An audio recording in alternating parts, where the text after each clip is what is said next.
देखिए अगला सवाल, मोस्ट इंपोर्टेंट वाला।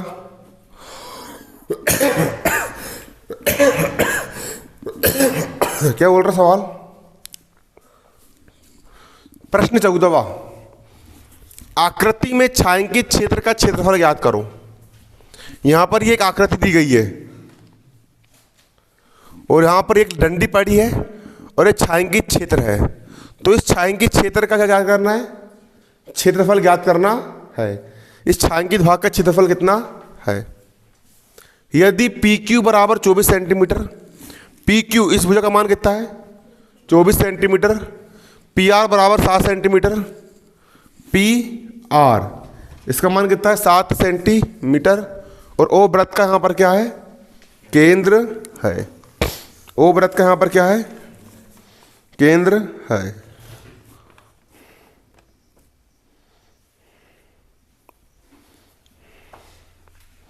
अर्धवृत्त का यहां पर क्या है? केंद्र है। देखो कैसे निकालोगे? कुछ नहीं करना है, ये हो गया आपके वृत्त का क्षेत्रफल। हुआ क्या हो गया? वृत्त का क्षेत्रफल। पूरा वृत्त छोड़ दो, ओनली फॉर हमको छायांकित का निकालना है। अर्धवृत्त को लो। किसको लो? अगर मैं इस पूरे आधे वृत्त के क्षेत्रफल में से इस त्रिभुज का क्षेत्रफल को घटा दूं, क्या बोला?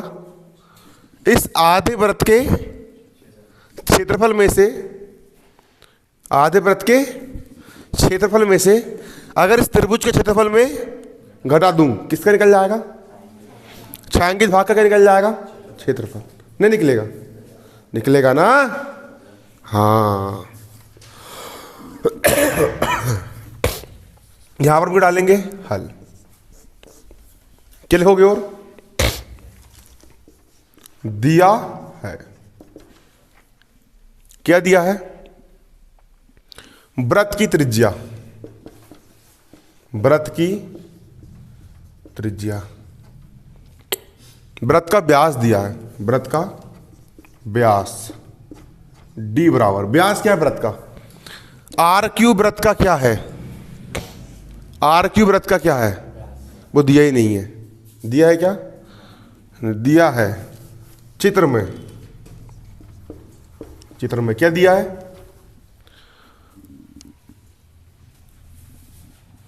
आर पी क्यू एक क्या है?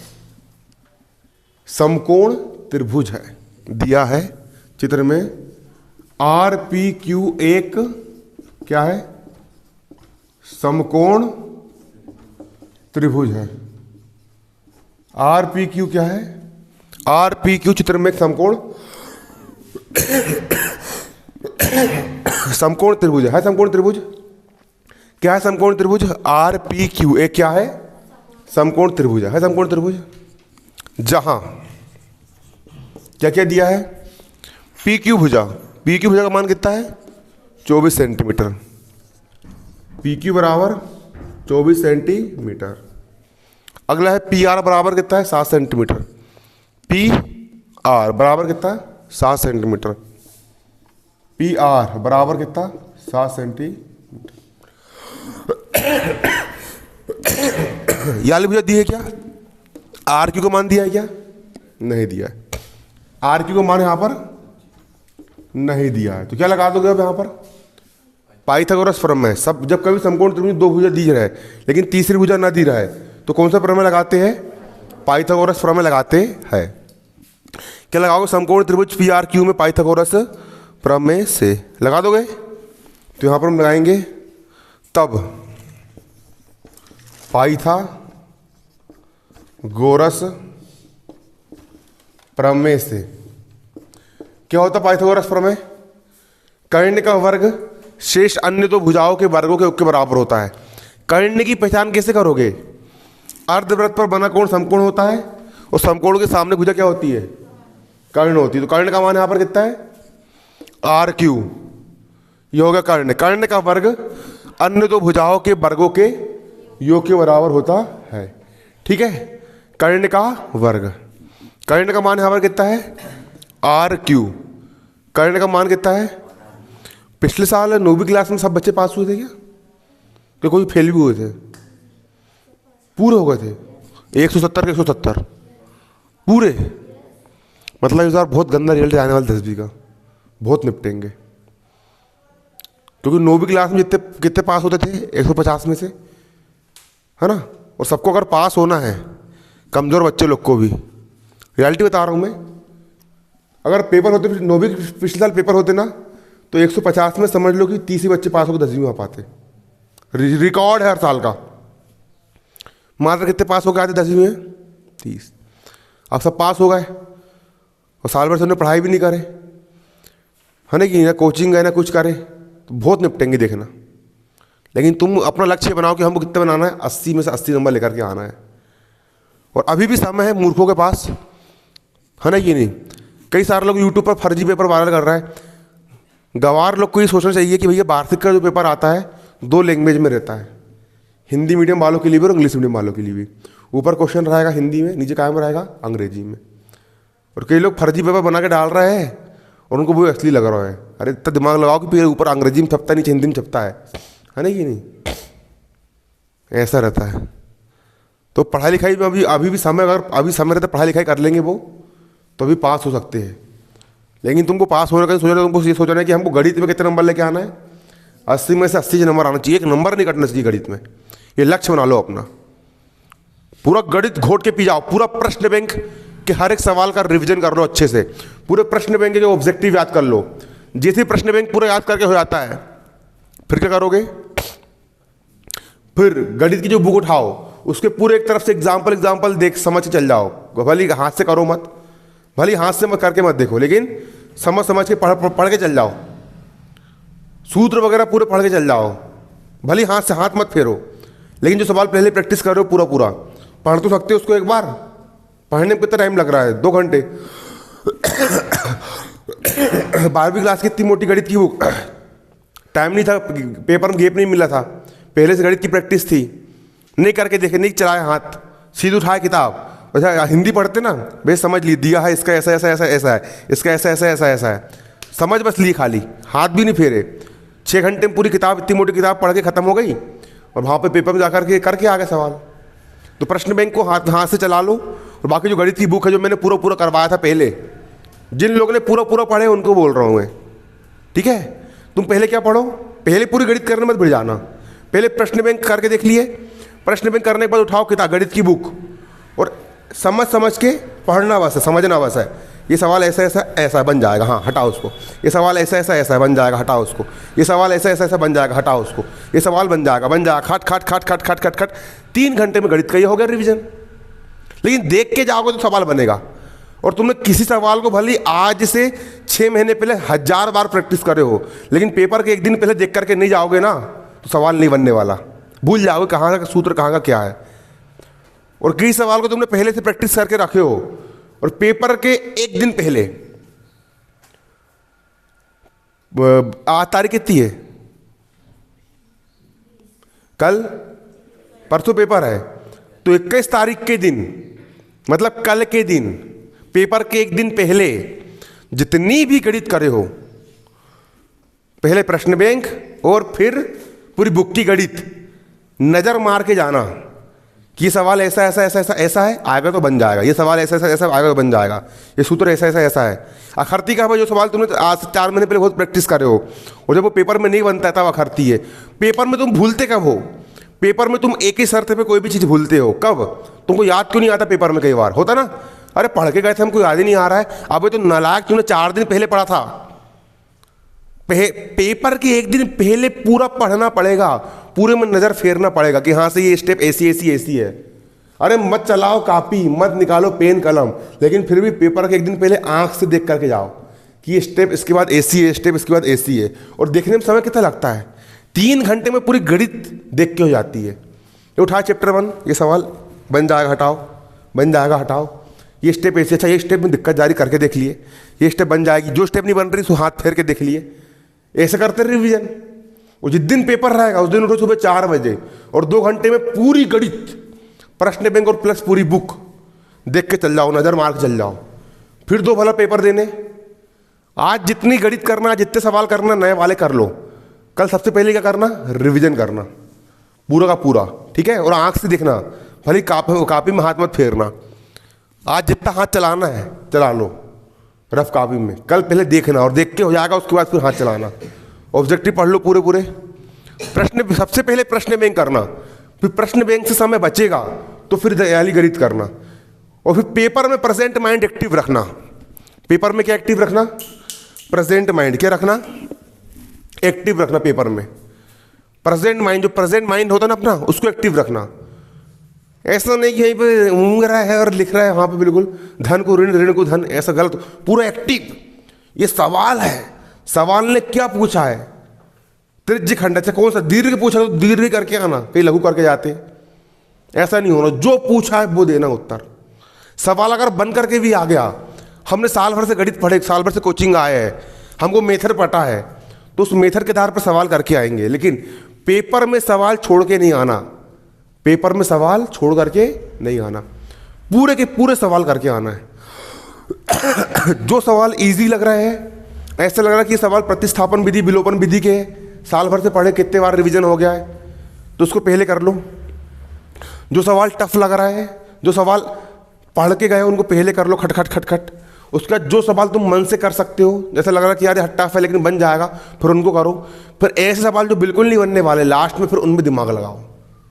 और टारगेट ये रखोगे हमको गणित का पेपर कितने घंटे में हल करना है, 2 घंटे में हमको पूरा गणित का पेपर हल करना है।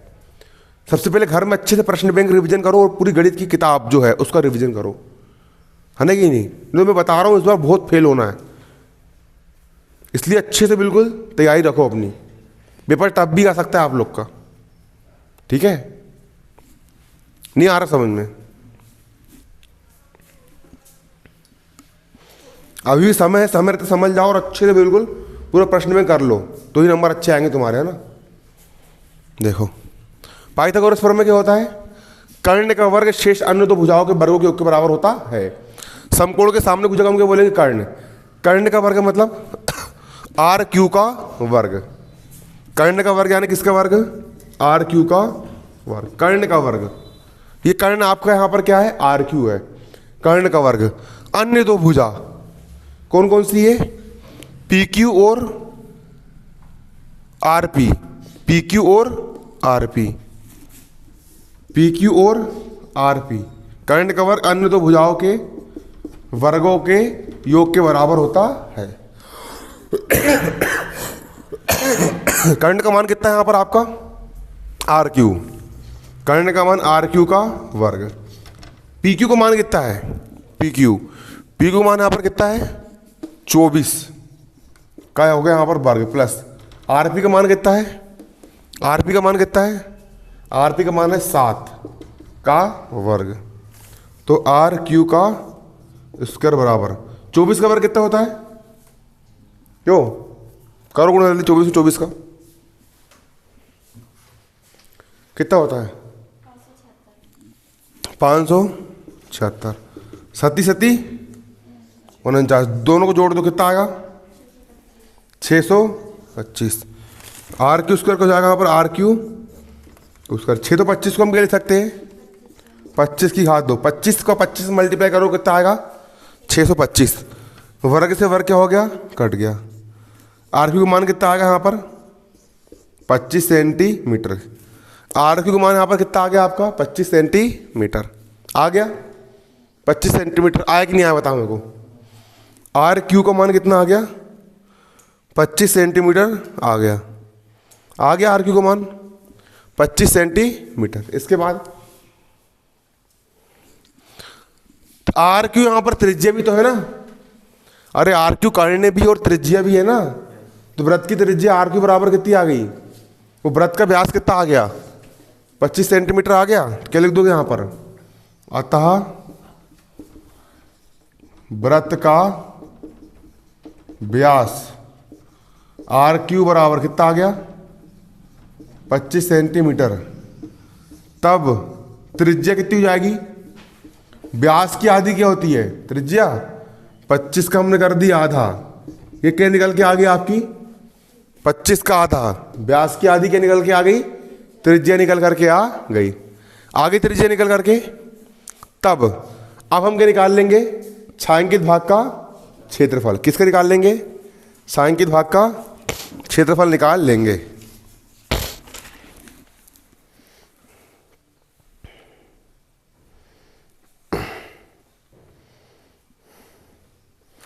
ठीक है, इतना उतारो पहले, जल्दी से जल्दी उतारो। उतार लिए, सबने उतार लिए।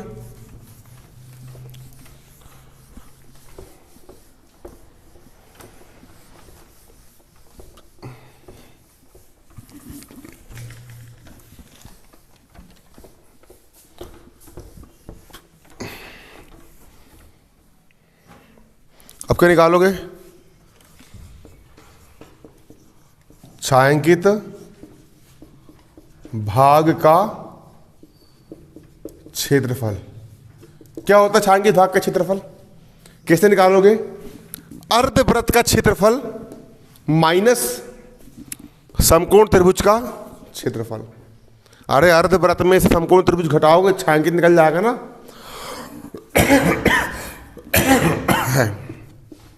अर्धवृत्त का क्षेत्रफल माइनस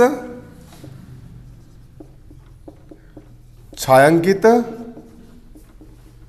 भाग का क्षेत्रफल। ऐसी करोगे ना, क्या नहीं करोगे। हाँ, अर्धवृत्त के क्षेत्रफल में से समकोण त्रिभुज RPQ का क्षेत्रफल। चलो, पूरे वृत्त का क्षेत्रफल कितना होता है, पाई आर स्क्वायर। हमको अर्धवृत्त का निकालना है, तो किसी भी चीज का आधा करने के लिए 1/2 से मल्टीप्लाई कर देते हैं। अर्ध ये हो गया आधा, मतलब अर्ध, और ये हो गया वृत्त का क्षेत्रफल माइनस। त्रिभुज का क्षेत्रफल क्या होता है, 1/2 गुणा आधार गुणा ऊंचाई। आधार कितना है, आधार कितना है, यहां पर कितना है आधार, क्यों, आधार का मान कितना है, आधार यहां पर कितना है, ये आधार PQ। आधार क्या है यहां पर, PQ गुणा ऊंचाई कितनी है, RP। ये हो गई ऊंचाई ना, ये हो गया आधार, ये हो गई ऊंचाई। 1/2 आधार गुणा ऊंचाई बराबर 1/2 को जाएगा 1/2। पाई का मान कितना होता है, इतने लिए यहाँ पे, चलो 22/7 है ना, 22/7 गुणा त्रिज्या का मान, R का मान कितना है, अब भी निकाले थे अपन ने, 25/2 की घात 2, मतलब 25/2 गुणा 25/2 माइनस 1/2 का 1/2 गुणा PQ का मान कितना है 24 गुणा RP का मान कितना है 7। इतना ही है, हल कर लो, आ गया आंसर। 2 1 कम 2, 2 1 कम 2 बटे 2 दूनी 4 और 7 चौ 28 गुणा 25 25 हम 625 माइनस 2 1 कम 2, 2 दूनी 4 गुणा 7 11। 625 में 28 का मल्टीप्लाई करो,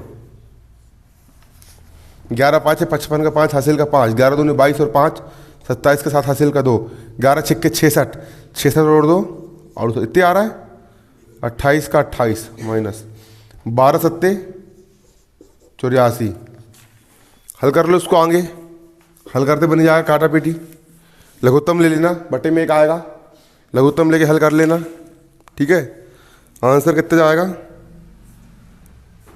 कर ही देता हूँ मैं, बटे में आ गया यहाँ पर 1, 28 1 का लघुत्तम कितना आ गया 28, इसका इधर इसका इधर, ये 1 कम हो जाएगा यहाँ पर 6875 माइनस 28 में 84 मल्टीप्लाई कर दोगे कितना जाएगा 28 गुना 84 कितना होगा 23 52 बराबर, घटा देना कितना जाएगा 4523 बटा 4523 बटा 28 वर्ग सेंटीमीटर।